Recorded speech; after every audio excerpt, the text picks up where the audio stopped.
My wife wanted to get him a Thomas the Tank Engine bed when he grew out of his crib.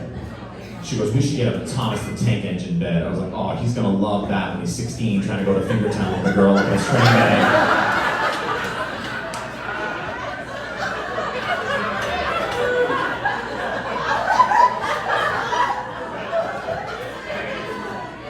Fingertown in his train bed. That's what usually people stand and clap.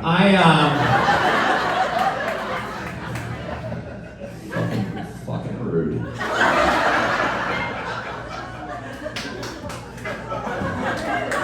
No, it's too late. It's too late. Now it feels forced. Now it feels like I asked for it and I didn't.